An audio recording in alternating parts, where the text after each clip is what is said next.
Campers, campers, campers! Welcome back to a second day of virtual camp, and we're glad you're here again. For those of you who maybe missed yesterday, I don't think anybody would have missed yesterday, but if they did, welcome back. My name is Parker. I am your speaker for the week. There are a few changes this year, as you know, but we're glad to be here in some aspect or another. And so, remember yesterday when I was talking about Jesus was changing things how they were to a new way of flipping the old way of doing things on its head and saying, I have not come to get rid of the law, to get rid of the Ten Commandments, to get rid of the Old Testament, but to fulfill it. To do things in a perfect way where nobody else can do it. And with that, there's a whole bunch of different stuff that can happen. So, I have a few ideas that I want to run by you. And I'm just going to double back on Matthew 16 just to get things started. And then I'm going to tell a story.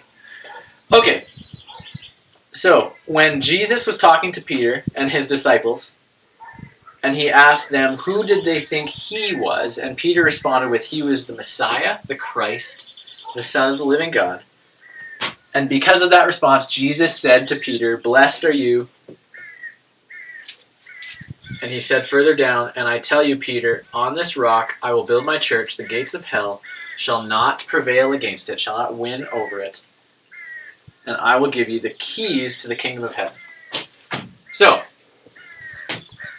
how many of you have ever had a dream where it came true, or somebody say something and then it comes true and you're like, wow, like how did that come true? Like that was so random, or that was so crazy. How could it ever come true?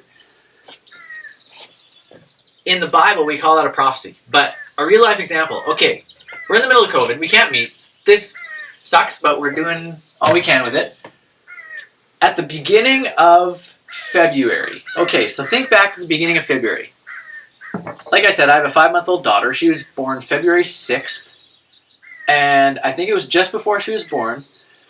You were kind of hearing about this COVID-19 stuff, and it was going on in China, and people were starting to get a little worried about it, but nothing too big. And I was talking to a friend of mine, and how many of you are hockey fans? If you're sitting behind your screen, say, me! And I'll try my best to hear you. Okay, so if you said me, I'm glad you said me, because I'm a hockey fan too. And I was talking to a buddy of mine who is a hockey fan, and he said, you know what, I just looked up that the NHL was canceled in 1918 because of the Spanish flu. And that's the last time anything like that has ever happened. Wouldn't it be crazy if they ended up canceling the NHL this year? I was like, that would never happen. Like, they're not going to shut down the whole entire hockey league. And we had this thing back and forth, and he was like, no, it's probably not going to happen, but wouldn't that be crazy if it does? And then I think whatever it was, March 16th or something like that, it was like 6 weeks later, 5 weeks later, the NHL gets delayed and canceled, and everybody doesn't know what the heck to do, and some of you probably didn't know what to do. You're like, oh, I can't play hockey anymore, I can't watch hockey anymore, what am I going to do? This buddy calls me and is like, what did I tell you?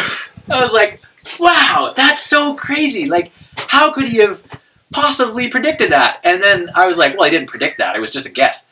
But there was this inkling that it might happen. Okay, so that's one aspect. That there's some things that you can just guess, and it may come true, it may not, but that was pretty crazy. Okay, there's another aspect where you get into something where a prophecy is fulfilled, and you think about having a dream that seems so real, but then it happens, and especially it's crazy when it lines up with the Bible.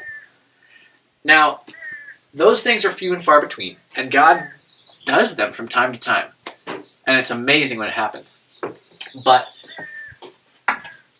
if you've had a personal example of that, that's amazing. And next time I see you, I want to hear about it. But there are some crazy examples from the Old Testament. For those of you who don't go to church or didn't grow up in a Christian home, like I said, that's okay last time. But the Bible is split up into two giant sections, the Old Testament and the New Testament. Now, in the Old Testament, it was everything before Jesus. And so, as you can see here, the Old Testament is literally that much of the Bible. Now, the New Testament is that much of the Bible. It's not a whole lot in comparison. So there was a lot that went on in the Old Testament. In fact, in my Bible, it is like 860-something pages of not even 1,200. So it's more than 2/3 of the Bible is the Old Testament. Now, I want to talk to you guys about some crazy things that were predicted, that were prophesied before Jesus came, that ties into Jesus handing us the keys to the kingdom of heaven. So, in the book of Isaiah. Now, it's crazy because my son's name is Isaiah, and the reason that we named him Isaiah is because a lot of promises from the book of Isaiah in the Bible, we were standing on in the middle of my wife Hannah's pregnancy. And we ended up naming him Isaiah because of the prophet Isaiah, the book Isaiah, and some of God's promises. So, in the book of Isaiah, chapter 7, verse 14. If you have your Bible, turn there with me. Isaiah chapter 7, verse 14. Okay.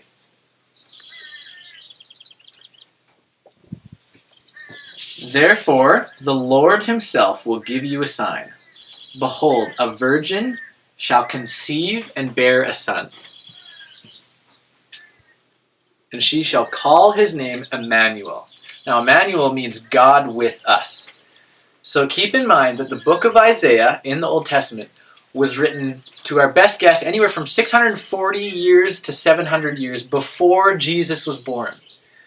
That's a long time. Like, think about, what would that be? 14, 13, math is hard, 14 something, 13 something, 1340, 1360. This is the worst section ever.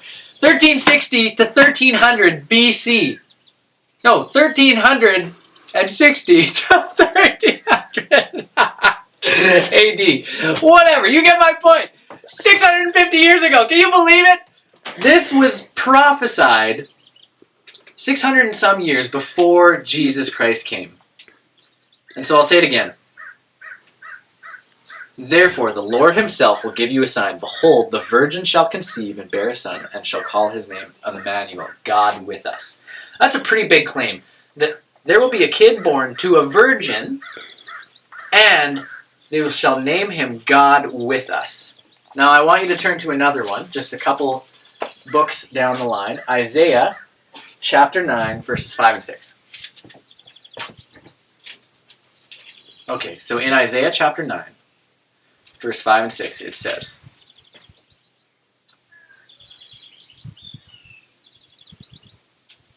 Scratch verse 5, just verse 6.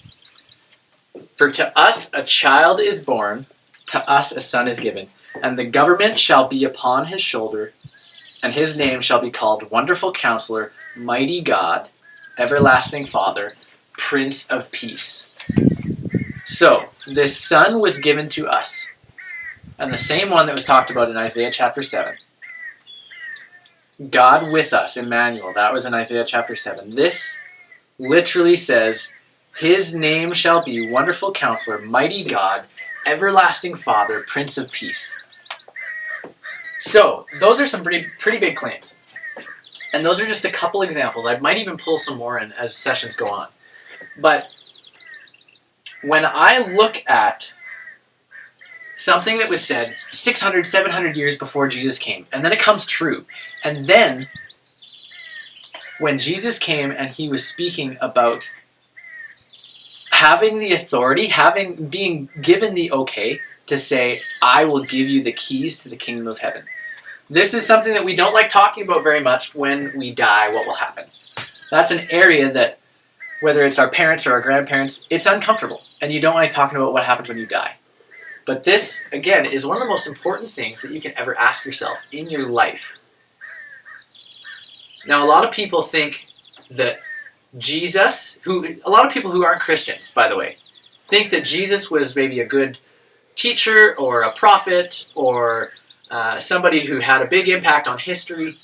But I'm here to argue that he is the biggest indicator and influencer in human history, not only because he said these things and he's in the Bible and we believe that he is the Son of God and that he is God, because his name will be Everlasting Father, Mighty God, Prince of Peace. But our entire timeline is based around him. Think about that. The year 0 is 0 because of Jesus Christ. I don't know if you've ever thought about that before. But when I talk to people who aren't Christians and they're like, oh, Jesus isn't a big deal, I'm like, yeah, right, he's not a big deal. Our entire year basis is based on him. And so, when Jesus came, a lot of the religious leaders and a lot of people that were called Pharisees, and a lot of people that said that they followed God, actually hated him and actually wanted him to be thrown in prison or killed. And so in the next session, I'm going to talk to you guys about why Jesus' message was so offensive to many, but why some said, wow, there is something different about this guy. And he's more than just a guy. The miracles that he was doing, the things that he was saying, couldn't just be from a man. And so we're going to get into that next session. I look forward to seeing you guys then. And until then, tell somebody a story of when something happened in your life that came true and it was crazy. Okay, I want to hear about them next time, and I'll see you then. Bye for now.